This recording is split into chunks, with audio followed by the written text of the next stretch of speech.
Baik, Bismillahirrahmanirrahim. Assalamualaikum warahmatullahi wabarakatuh. Selamat pagi, selamat siang kepada seluruh siswa-siswi kelas 10 TM1 sampai 10 AK2. Untuk hari ini, kita akan membahas tentang agama Hindu dan Buddha. Di sini, Bapak akan menjelaskan tentang konsep lahirnya agama Hindu dan Buddha. Munculnya agama Hindu dan Buddha di India. Tetapi untuk poin pertama, kita akan membahas tentang agama Hindu terlebih dahulu. Agama Hindu lahir dari perpaduan dua suku yang ada di India. Suku yang pertama itu adalah suku Dravida yang memiliki ciri fisik hidungnya pesek, kulitnya hitam dan pendek. Serta suku Arya sebaliknya, kulitnya putih, badannya tinggi, hidung dan mancung. Hidungnya mancung maksudnya ya. Nah, di sini suku Dravida adalah suku yang menempati atau menciptakan peradaban di Sungai Indus. Kalau kita lihat, peradaban Sungai Indus itu cukup besar sehingga suku Dravida ini suku yang diperhitungkan. Tetapi karena suku Dravida tidak jago dalam berperang, maka mereka kalah dalam melawan suku Arya. Suku Arya merupakan suku yang terlatih dalam perang, sehingga mau tidak mau suku Dravida menyingkir dari suku atau bangsa Arya.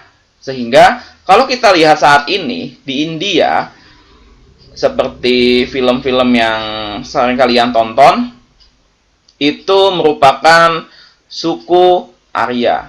Kenapa Bapak bilang suku Arya? Karena lihat saja dari corak fisiknya, itu menandakan suku Arya. Nah, agama Hindu merupakan agama percampuran dari kedua suku.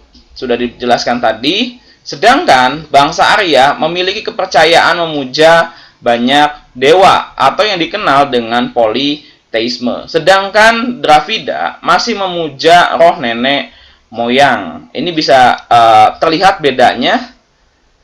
Namun karena adanya percampuran dua kebudayaan antara suku antara bangsa Arya dan Dravida, ini menyebabkan lahirnya agama Hindu di India. Istilah Hindu itu diambil dari kata Indus atau Sindu yang berubah kata menjadi agama Hindu. Lanjut, dalam agama Hindu dikenal dengan 3 dewa. Yang pertama adalah Brahmana atau pencipta, Wisnu itu pemelihara, sedangkan Siwa itu dewa perusak. Ketiga dewa ini dikenal dengan nama Trimurti. Ini gambar dewa Brahmana, ini Wisnu, dan ini dewa Siwa. Nah, agama Hindu memiliki kitab Weda. Kalau dalam bahasa India, W itu berubah menjadi V atau dibaca dengan Veda, yang memiliki arti pengetahuan tentang agama. Sama seperti kita umat Islam, mereka juga punya pedoman hidupnya, yaitu Veda ataupun Weda. Nah, sistem masyarakat. Mereka tinggal di desa, mayoritas beternak, bertani, dan menenun. Yang kedua adalah raja dianggap sebagai kepala pemerintahan tertinggi dan diturunkan secara turun-menurun. Yang ketiga, raja dibantu dewan tertua dan kaum Brahmana. Dalam agama Hindu dikenal dengan kasta, yaitu perbedaan golongan dari golongan satu ke golongan yang lain. Nah, ini yang pertama ada kasta Brahmana, yang kedua kasta Ksatria, yang ketiga kasta Waisya, yang keempat Sudra, yang terakhir itu ada kasta Paria atau dikenal dengan pengemis dan gelandangan. Lanjut, munculnya agama Buddha di India. Agama Buddha itu bisa Bapak sampaikan dikenal dengan agama meditasi ataupun agama yang tenang. Kenapa? Karena agama ini merupakan agama yang diciptakan langsung oleh manusia. Siapa tokohnya? Tokohnya adalah Siddhartha Gautama. Dia merupakan seorang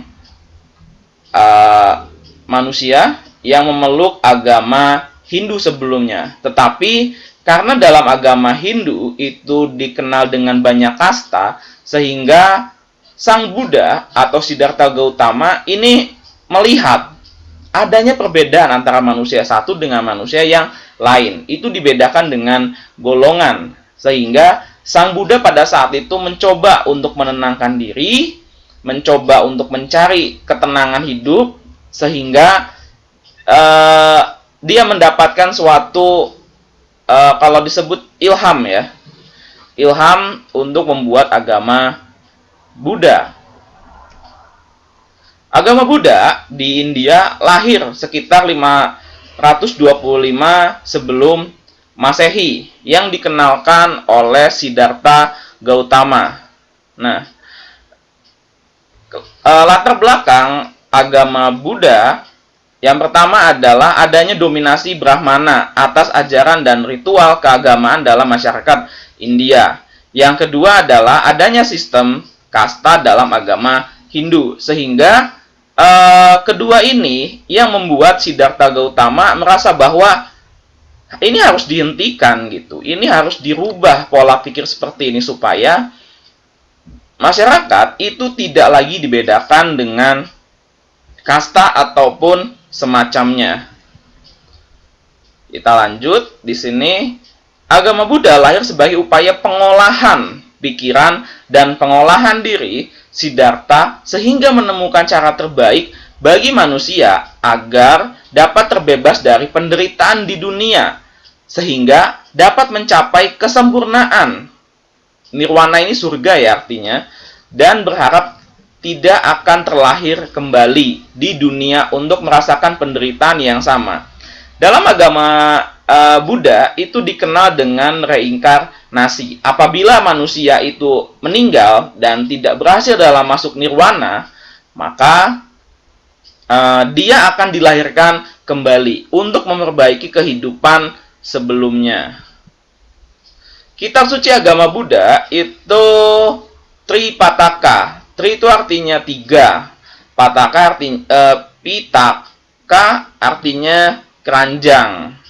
Jadi tiga keranjang. Sebenarnya tiga kitab ya. Nah, tempat yang dianggap suci oleh agama Buddha. Yang pertama adalah Taman Lumbini.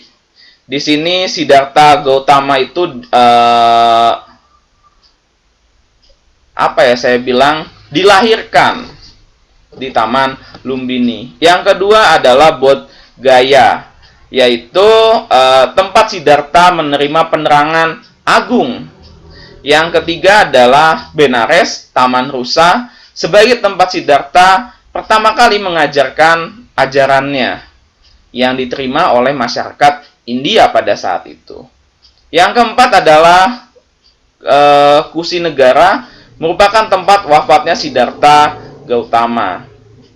Jadi keempat ini merupakan tempat suci yang sangat diagungkan oleh agama Buddha. Selanjutnya, peristiwa kelahiran, menerima penerangan agung dan kematian Siddhartha terjadi pada tanggal yang bersamaan, yaitu waktu bulan purnama pada bulan Mei. Sehingga peristiwa tersebut dirayakan umat Buddha sebagai Tri Waisak. Nah, kalau kita mendengar kata Waisak, Waisak itu kan artinya menenangkan. Kita menghargai. Kalau di Bali itu ada, biasanya dikenal dengan istilah menenangkan diri kita. Baik, sampai sini ada yang mau ditanyakan? Kalau ada yang ditanyakan, boleh japri ke Bapak, boleh langsung menanyakan langsung melalui WhatsApp. Kalau tidak ada, Bapak cukupkan pertemuan kita hari ini. Terima kasih Jangan lupa tugasnya dikerjakan. Wassalamualaikum warahmatullahi wabarakatuh.